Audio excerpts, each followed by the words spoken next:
புதுச்சேரியில் நடைபெற்ற உதவி ஆய்வாளர் பணிக்கான உடற்தகுதி தீர்வில் வெளிப்படைத்தன்மை இல்லை என முன்னாள் முதலமைச்சர் நாராயணசாமி புகார் தெரிவித்துள்ளார்.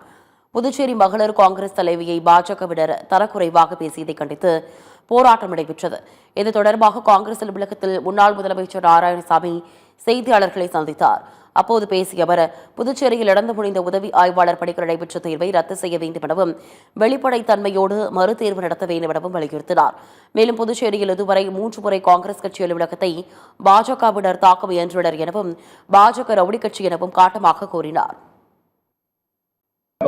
உதவி ஆய்வாளர் தேர்வுல முறைகேடு செய்திருக்கிறது.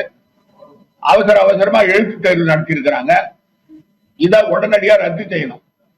ரத்து செய்ய வெளிப்படைத்தன்மையோட நீங்க செலக்ட் பண்ற, நீங்க தேர்வு செய்கின்ற அந்த நிறுவனம் தகுதி உள்ள நிறுவனமா இருக்கணும். அது இல்லாம ஏற்கனவே கிரிமினல் வழக்கு போடப்பட்டு விசாரணை நடக்கிற அந்த கம்பெனியை வச்சு நீங்க செய்யும் போது இதுல உள்நோக்கம் இருப்பது தெளிவாக தெரிகிறது.